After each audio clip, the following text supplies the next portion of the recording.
السلام عليكم ورحمة الله وبركاته. أكم جرتان؟ وعليكم السلام ورحمة الله وبركاته. دكيسنو شير وليف قدا إرجع جباب دويسي كبا نمني هدون سينو كبا.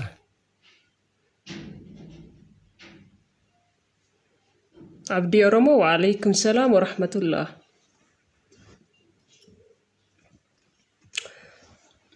namni hin seenne nama xiqqoo jira namni haa seenuuti waliif daddabarsa sheer godhaati mee akkasitti ergaan akka namoota hedduu bira ga'uuf.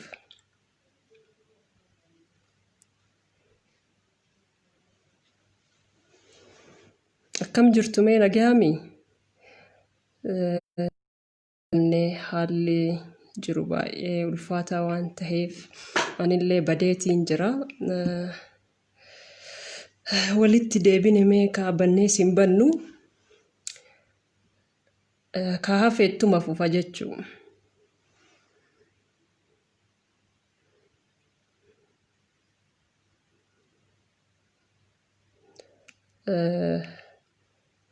Dinni didii gabrummaa wa'aalee hunda keessaniinuu yeroo tokko siniin jedhee jira. وعليكم السلام ورحمة الله. درسا محمد namni baay'een hin seenne jira. Seena sheerii godhaati namoota anillee hin beeksifne maaliif hin beektan yeroo amma haalli keessa jiru ulfaata waan ta'eef akkuma tasaa dhufee seene jechuudha.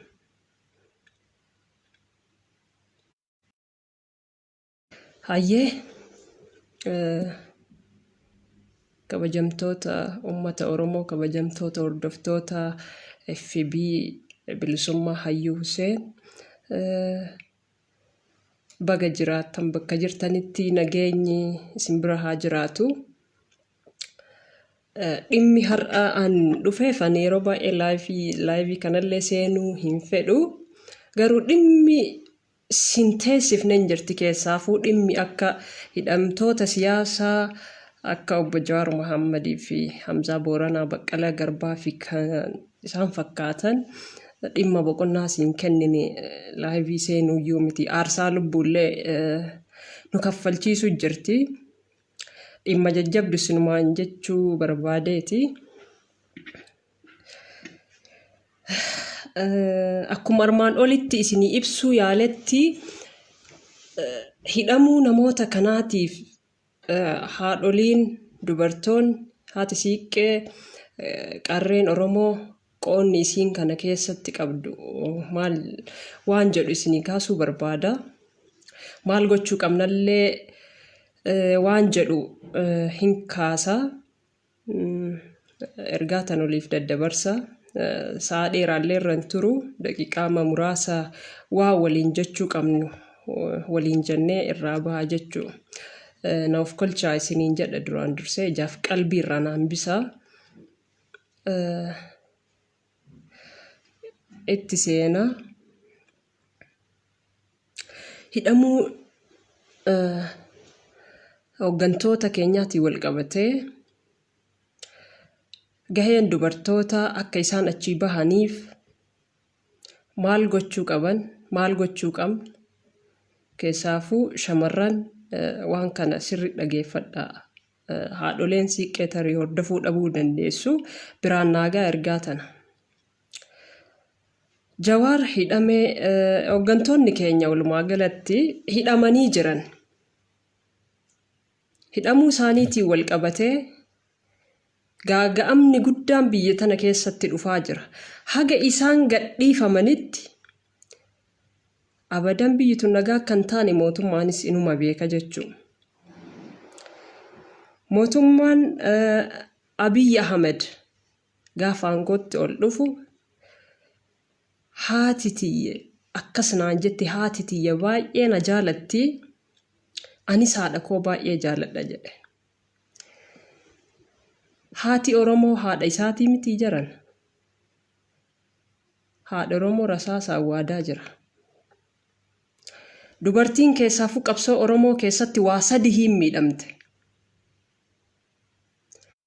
Tokko qabsoo Oromoo keessatti dubartiin abbaa manaa itti dhabde. Lammata ilma itti dhabde. Sadaffaa ofuu itti dhabde. Waan kan akkamitti ofirraa dhaabuu dandeenya waan jedhu waliin mari'achuun akkuma keessaan mari'ataa jirrullee ifa walii gochaa deemuunlee barbaachisa jechuumaafi. Harargee irratti aarsaaleen guyyaa 3 darban haga guyyaa har'aatitti kaffalamaa jiru arsii dabalatee waan baay'ee yaaddessaa ta'e keessa jira. Haadholiin keessumaayyuu bara mootummaa kamiitittiyuu haati akkasitti duutee hin beeytu. Sinigalee haawwan kenna manatti cafaqamanii rasaasaan waadamanii gudeedamaa du'aa jiran. Kana namni itti himannu hin jiru. Namni itti himannu dursanii mana hidhaa naqanii jiranii rabbitti himannaa. Waa hundaafuu Oromoon sa'a ammaa kana na hordofaa jirtan, na ilaalaa jirtan ergaa ta'e tana waliin gahaati. Tooftaa qabsoo keenyaa jijjiiruu qabna. Mustee natti hin bilbilinii booda haasofna. Narratti hin bilbilinaa. Oromoon maal gochuu qaba? Tooftaa qabsoo isaa jijjiirachuu qaba. Narratti hin bilbilinii mustee. Tooftaa qabsoo keenyaa jijjiirachuu qabna. Mootummaa haga funyaanii hidhatee jirutti harka duwwaa baanee dhumaa jirra Oromoo.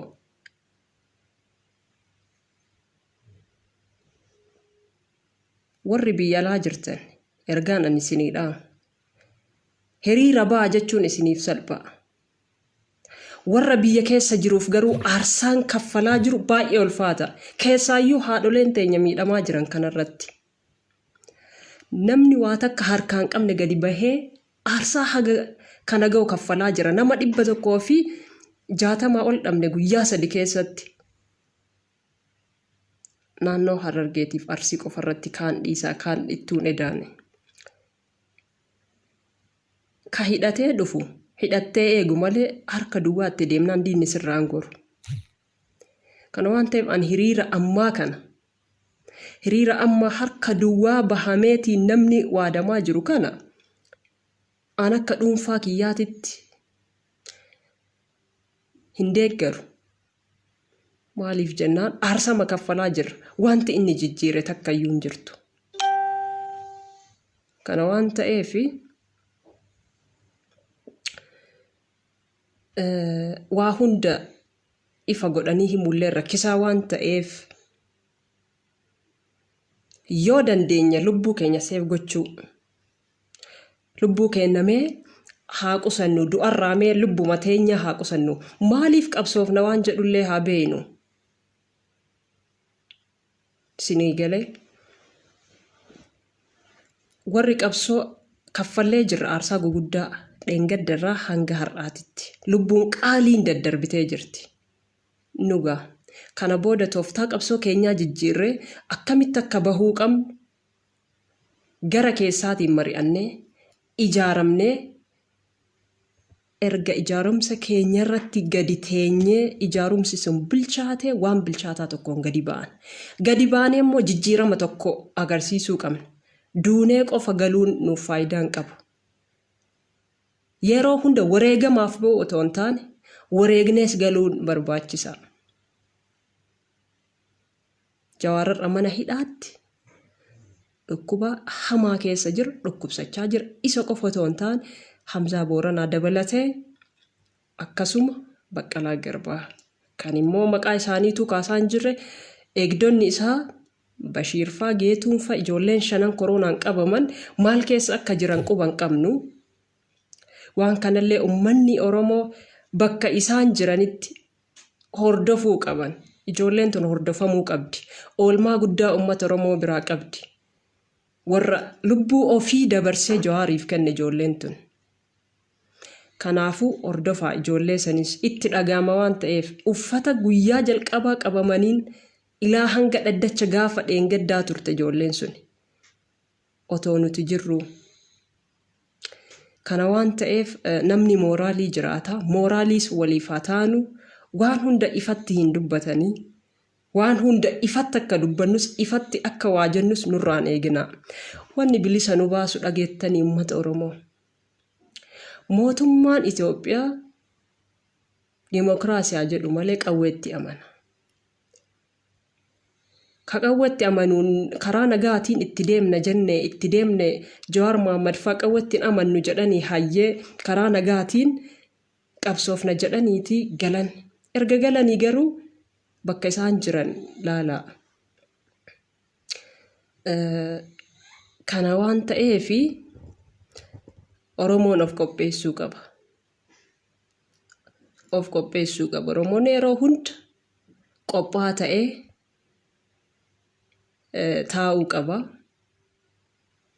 Waan kamirrattuu iccitiidhaan deemuu qaba. Waan boru godhu har'a dubbachuun qabu Oromoon. Adaraa keessan. Nu amma wanti nu yaaddessaa jiru dhimma hidhamtoota achitti dhukkubsataa jiraniiti. Especially Jawaar Mohammad haala gaarii irra hin jiru. Har'a manni murtii doktarri dhuunfaa isaa akka yaalu ajajee jira manni murtii. Ajaja mana murtiin fudhatu poolisiin biyya kana akka barbaade nama godha. Yaasin Juumaa fi mucaa gaazexeessaa OMN san eenyu maqaan isaa Kamiisa wajjin ture san mirgi obii erga eeggamee fi ture. Garuu poolisiin akka barbaade waan nama gootuuf ammas taanaan Jawaar waan doktarri isaa akka laaluuf hayyamameef gammaddanii lafan balleessinaa Oromoo uma xixiqqoo nutti agarsiisaniif in gammadinaamee miira keessan seeninaa yeroon gadhaabadhaa laalaa waanuma hundaafuu wantan jedhinaamee. Homa nu nageenyi keen Jawaar doktarri otoo halkanii guyyaa doktarri addunyaa isa bira dhaabate Jawaar achi taa'ee nu nagaan argan. Hagachii ba'utti qabsoo keenya gara hundaanuun goona. Qarree haadholii dubartoota haadha siiqqee ergaan ani isiniidha. Qabsoo karaa lamaan adeemsifna. Ka jalqabaa qabsoo karaa nagayaati. Akkuma isiniin jedhe wanti nagaa jedhamu biyya kana keessatti qabsoo karaa nagaallee argine. Haa ta'u nu jecha nafiniiti. Akkuma keessaa waliin dubbataa turre sanitti maal goona? Dubartoonni maalii fi numatu miidhamaa jira. Parsantii 75% dubartoota miidhamaa jira. Sirna bulchiinsa Abiy Ahmad keessatti. Ilmaan irraa fixaa jira. Argitanii? Ilmaan irraa fixaa jira. Jaarsa irraa ajjeesaa jira. Isiyyuu itti dabalee jira. Cunqursaan kanarra nurra gahu hin jiru ka biraa hin dhufu waan ta'eef jechuudha. Kanumarraa qolachuu qabna. Tokkoffaa Jawaar Mohammad nu jecha uummata Oromootii jecha jireenya ho'aa isaa kaachii dhiisee as dhufe. Nu jecha hidhamee mana hidhaa jira. Ilmi isaa abbaa malee akka nafne. Itoophiyaan tun tanama nyaattu malee hagar'aatitti hayyuu Oromoo nyaattee fixxee malee tokkoon ol baheetiin nu bulchellee hin jiru. Itoophiyaan tun akkasiiti. Hayyuu baay'een nu jalaa nyaatteerti hagadhaatitti. Hinga Jawaar Mohammad irratti nugaa Jawaariin akka goones argitan kijibni karaan sobaan dhaqan gala nama dhoorka jedhan. Arra waan ummanni nama 15 keessaa nama 2 qofa turage. Sunuu maal akka dubbate argitanii jirtan. Dhugaan afaan qabnaan funyaaniin dubbatti jedhan. Kanaafuu qabsoon nuti goonu kun bifa ijaarameen bifa hooggansa qabuun itti adeemamuu qaba. Yeroo baay'ee qabsoon Oromoo maal ta'e isinitti fakkaate? Fakkeenyaa fi gaafa Jawaar hidhame maaltu ta'e? Akka taane hundinuu hin beekna. Otoo gaafa Jawaar ala jiru san Jawaar Mohammad namni kun bakka na bu'aa boru yoo an waa tokko tahe jedhee nama saniin hoogganamnee deemna. Argitanii amma hayyoota akka Tsaggaayee Araarsaa Dr. Ittaanaa Habteefaa qabnaa Isqeel Gabbisaa faan jiran. Garuu eenyu namni bakka Jawaarii bu'ee nu hoogganuu danda'u? Ifatti wanni nuti beeynes hin jiru. Kun ifa tahuu qaba. An waan tokko yoo ta'e kaayyoon kiyya waa tokko hin ta'u. Kaayyoon nama saniitti fufa namni sunis yoo hin jirre. Kanaafuu bakka wal buusaa ebelu boru nama kanatu bakka na bu'aa jedheellee dubbachuu qaba namni keenya. Qabsoo tana tagoonuuf hooggansa qabaachuu qabna. Akkamitti akka baanee gallullee waliin mari'achuu qabna. Waa hunda isinitti himee jira. Dubbiin keenya bofa eegee lixe taate. Harkisanni citaa gadhiisanni lixa jette Oromoon. Kanaafuu yeroo ammaa kana diinni keessumaayyuu mana keenya keessa jira, ollaa keenya keessa jira, ganda keessa jiraannu keessa jira, magaalaa keessa jira. Basaastuun immoo manaan lafa hojii kennaatiin wal qabatee bakka hunda basaastuutu jira. Basaastuun uummata deemaa jiru kana wajjin waluma qixa jirti. Kanaafuu of eeggannoo godhaa, iccitii keessan eeggadhaa, qabsoon teenya gara hundaanuu itti fuftii jechuudha. Guyyaa har'aa soomana oollee soomana kana kasoomnuuf hin beeytan waan ta'eef kadhannaa Jawaariitiif akkasumas warroota mana hidhaa keessatti dhukkubsatan hundaaf kadhachaa oollee Jawaarii fi Amzaa Baqqalee qofa miti namni manadhaa jiru. Hayyoota baay'eetu manadhaa keessa jiran. Qeerroon jirti jedhamtarra manadhaa keessa jirti. San qofaa miti Abdii Raggaasaa fa'aatu jiran. Yaasoo Kabbadaa fa'aatu jira manadhaa keessa. Wantoonni adda bilisummaa Oromoo, qondaalonni olaanoon Kafaa'oo fi Abaawos manuma hidhaa jirtadha. Namni ija ummataa ta'e hundi manadhaa jira. Namni waa dubbatu manadhaa jira. Kuni ka'achii gadi bahuu danda'uun qabsoo keenyaan, tokkummaa keenyaan, qabsoon keenya ammas bifa faca'aa ta'een itti deemaa jira. Isinii galee Oromoo gaafa Gujii fi Wallagga irratti, Boorana irratti komaandi poostiin labsame iyyaa turre. Jarana kunnoo jechuun kunootii jechuun hin haftu ummata kanaa haa dirmannu jennee iyyaa turre. Waan kana dura nu poosti goone ilaalaa yoon amanne. Waan kana amma dhufee nurra gahe. Wallaggaa fi Gujii irraa piroojeektiin dhume garamitti dhufe? Gara Arsii fi Baalee Arsii fi Harargeetti deebitee jirti. Kana gaafa jedhu ummanni kun callisee nu ilaale jechuu miti.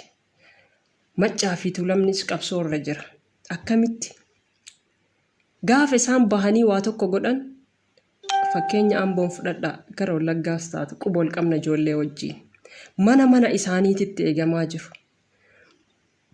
Amboon ganda tokko mallaqaan bitanii kutaadhaan qoqqoodanii jiran.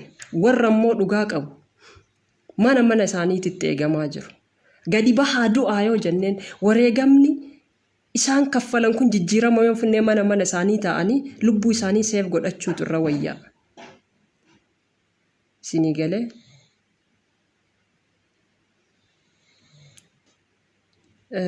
jaalattus jibbitus Jawaar manadhaatiin ba'uta jettu tanaa fi ati jettee fi miti. Maandellaan waggaa 27 manadhaa ture achi ba'ee Afrikaa kibbaa bilisa baasee bulcha jechuudha. Jaalattanis jibbitanis Jawaar mana hidhaatii hin warroota diinota isaa taataniif. Biyya tanas immoo nafxanyaas gadi garagalchee hin bita. Kanumaan shakkinaa. Ummanni Oromoo hamileen isin hin cabin. Hamileen isin hin bu'in. Qabsaan hin kufaa, qabsoon itti fufa. Baaroo Tumsaa dhabneerra. Hayilee Fidaa dhabnee jirra. Hayya Damsaa Addoo dhabnee jirra. goota jaarraa abbaa gadaa dhabnee jira. Gootawwan hedduu dhabnee jira qabsoo Oromoo tana keessatti. Kanaafuu warri hidhamuun Jawaar isin gammachiisu Jawaar waanuma qabsaan tokko dhandhamuu qabu dhandhame. Qabsaan hin hidhama. Aarsaa lubbuu yoo barbaachiseen kaffala. Kaayyoon isaa garuu itti fufa yoomiyyuu taanaan kana jala sarartanii beekuu qabdan. Dubbii kiyya gara dubartootaa fi haadha siiqqeetii fi qarreetta isaa deebinu maal gochuuf xiqqoo ifa sinii godha gara keessaatiin na dubbiftu jechuu booda yoo asirraa bahe maal goona karaa nagayaatiin mootummaa kana hin gaafanna akkamitti hundi keenya haadholiin shamarran qofti masaraa mootummaa deemnee akka Jawaarii fi hidhamtoonni siyaasaa badii malee hidhamanii waan achi jiraniif akka nuu bahan dhiibbaa dandeenyuun goona. Yoo nutti dhukaasanii achumatti yoo dhumne somaa waan nu gaabbisiisuun qabu. Kana ka goonu garuu bifa bilchaataa ta'een bifa saayinsaawaa ta'een itti deemna jechuudha.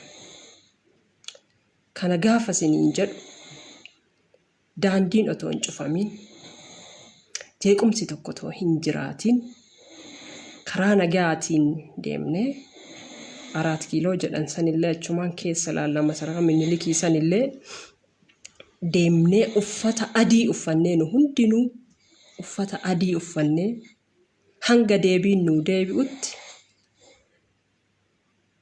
achiin deemnu jechuudha. Kanaaf nuti ammas taanaan mootummaa kana karaa nagahaatiin argitanii akka Jawaar fa'aa agannuu dhiifaman hin gaafan. Jawaar qofa otoo hin taane hayyoonni baay'eetu manadhaa keessa jiran kama isaa gargaaruu danda'an. Bara Abiyyi Ahmad yoo biyya tana hin bulchaa dabareen tuni tiyya jedhe homaa rakkoon hin jiruun dhiifnaafi haa bulchu rakkoo hin jiru.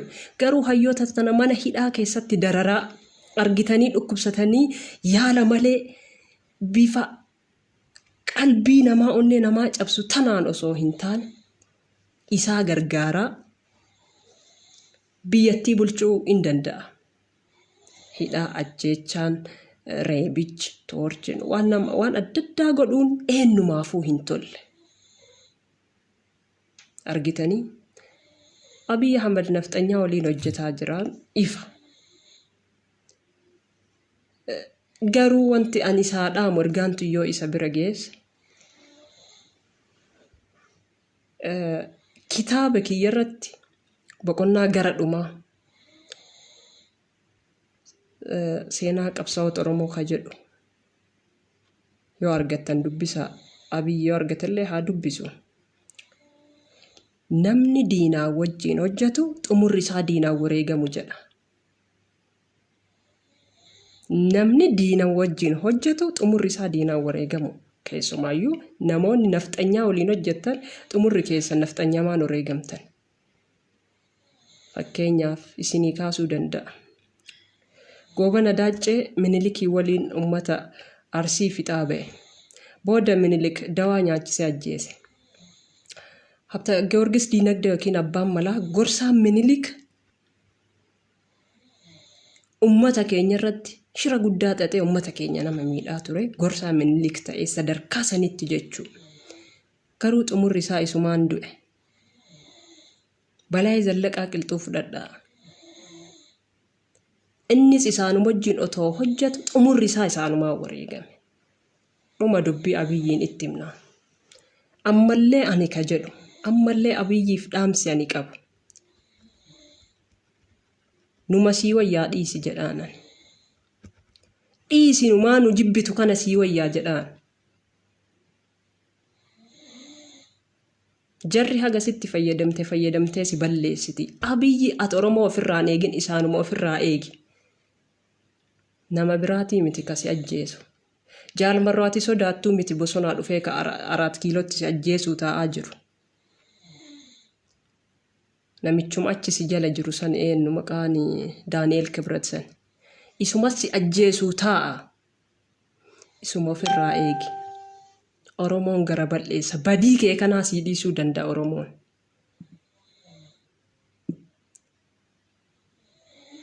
Kanaafuu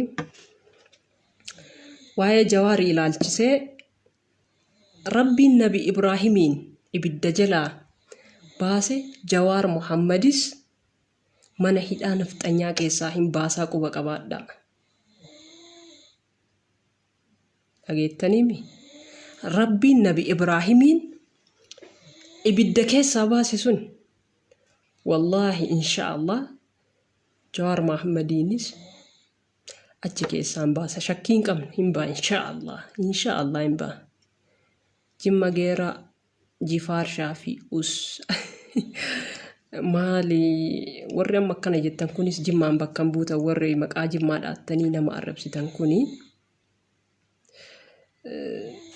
an Jimma keessatti qabsaa'ota gurguddoo beeka.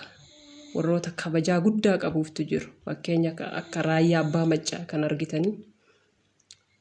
Namoota akkanaatu isin keessaa ba'ee maqaa Jimmaatiin waan jedhinaa. Abiyyi deeggaruun mirga keessan. Okay? Deeggaraa mirga keessan. Nuti garuu waan tokko jala sararree mootummaa Itoophiyaattis anka himu akka nama tokkootitti akka nama dhuunfaatti Jawaar Muhammad waa tokko ta'ee jennaan Rabbi waa isan godhini.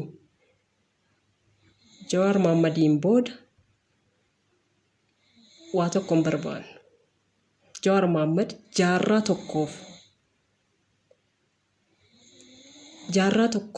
jaarraa tokkoon boodatti illee naman arganne Jawaar Muhammad Rabbiitu nuu kenne. Sinii galee nu Itoophiyaan barbaannu Jawaar Muhammadiin boodatti. Quba qabaadhaa if olitti himna. Jawaar Muhammad waa ta'ee jechuun gama lubbuu isaatitti wanni ta'e dhufe taanaan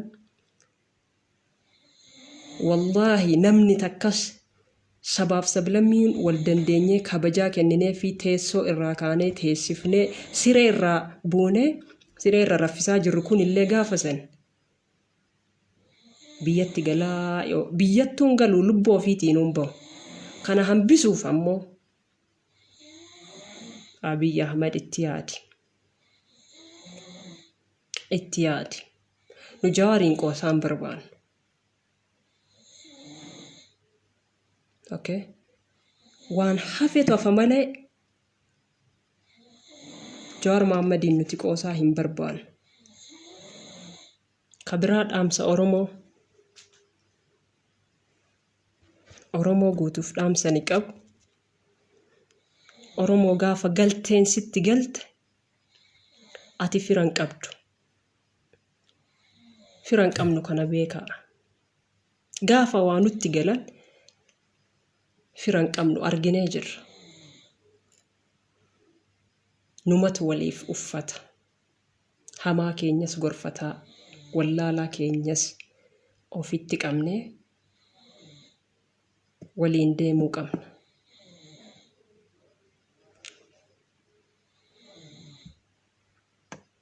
Arrabarra Oromoo wal arrabsuur walitti himnee wal sirreessuu haa filan.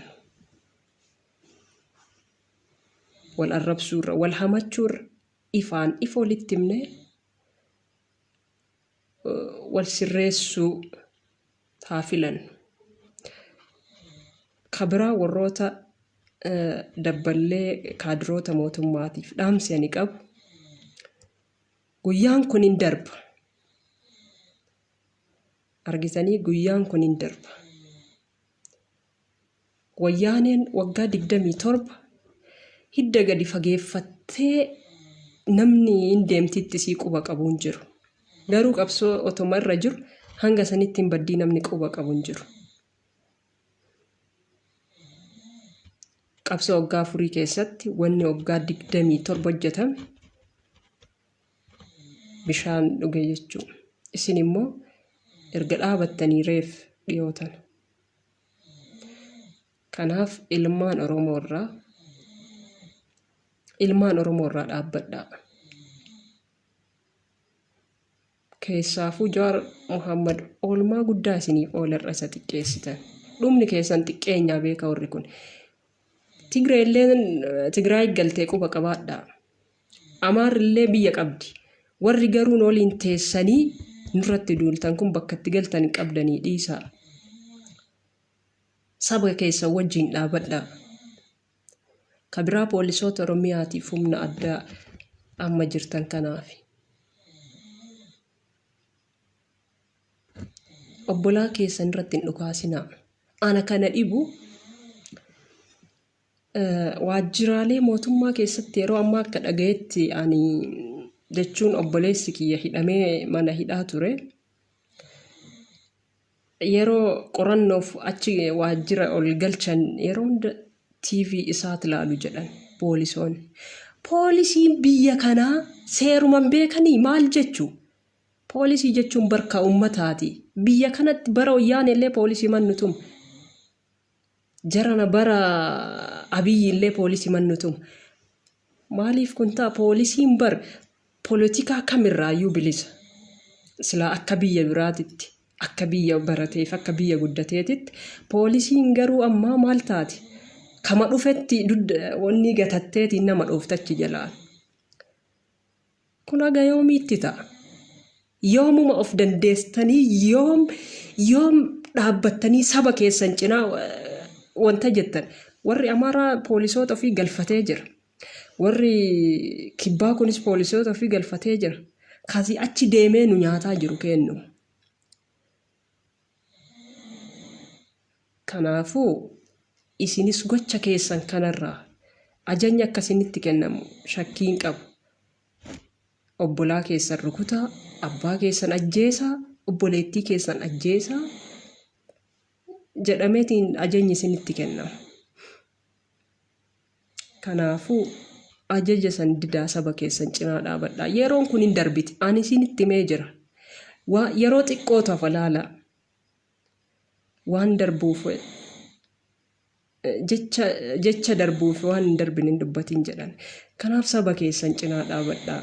Mindaan isinii kaffalamtu waan xiqqoo tanumaan ummata keessan hiraarsitan. Tanaafuu ani siyaasa kanas beekeetii miti. Argitanii annama siyaasaatiis miti. An akka Oromoo tokkootitti wanti Oromoo irratti godhamaa jiru na gaddisiisa.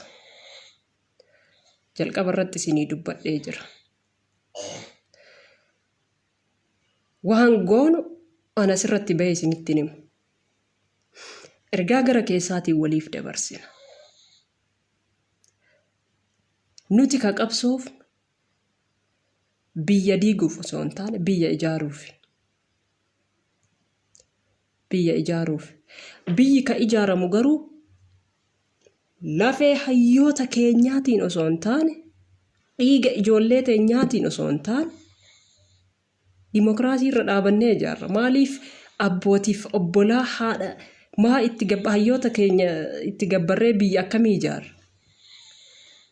Ana Itoophiyaan hayyoota teenyaa fi ilmaan teenya gadi nyaattee of wal guddattu boolla haa seentu. Dhugaa walitti himna.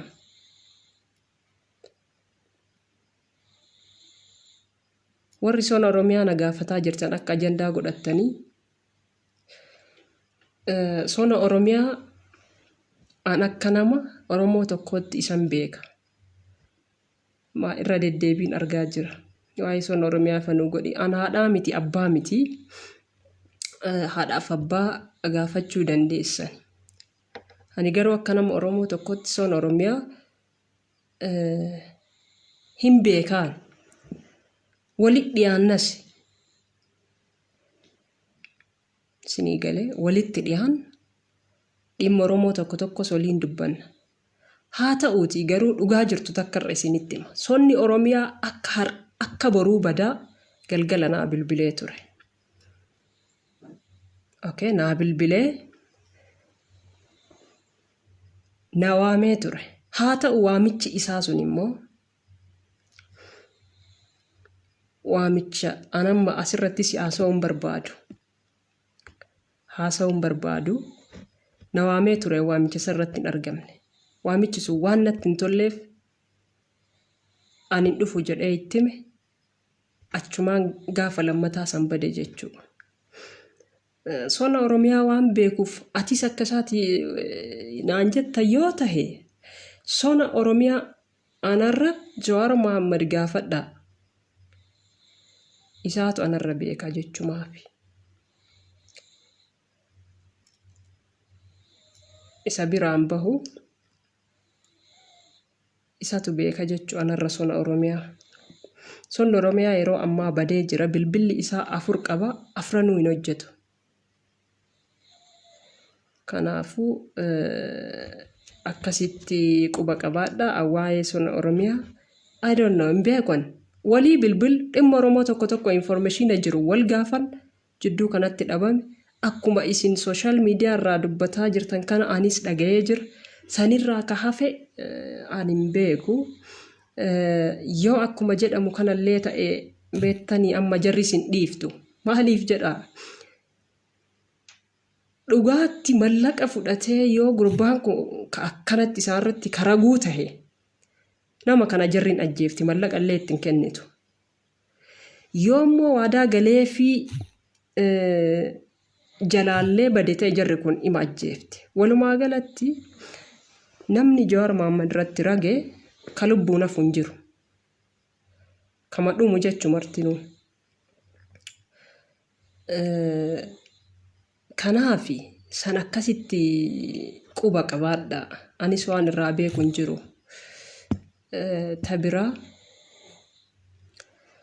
Kabiraa wanti ani isi yaadachiisu yoo jiraate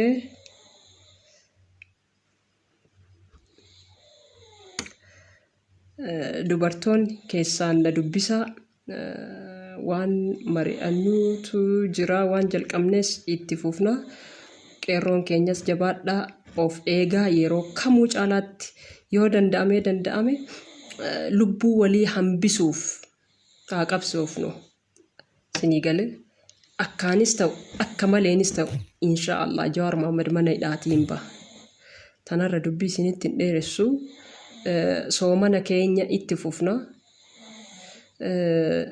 rabbiin kadhachuu qabna namni hundinuu amantaa qabdaniin rabbii keessanitti bu'aa waaqa qabdanitti bu'aa waaqeffataa waaqatti ammas warri musliimaa soomaa salaataa rabbiin kadhadhaa du'aayii guddoon rabbiin waa awwaatu rabbitti boonya inni waan dadhabuun qabu kanuma isiniin jedha anis wabiin qabu waan ta'eefi tarii anillee dhabamuu danda'a sinii galee yeroon amma keessa jiru kun yeroo sodaachisaadha keessumaayyuu namni ganama otoo jiru galgala dhabamaa jira maqaa adda addaatiin rabbi nu haa eegu waliifis kadhataa wal haa eegnu lubbuu walii seevaa goonu nagaa simbira kaadheetiin jira rabbi nagaan walitti nu haa deebisu rabbi gaafa Jawaar baheetiin argitanii ol bahee gammachuu san ibsatu kolfinee bashaanee gammachuu ka waliin ibsan nu haa godhu wassalaamu alaykum warahmatullaahi wabarakaatuh sin jaaladhaa bakka jirtanitti nagaa ta'a.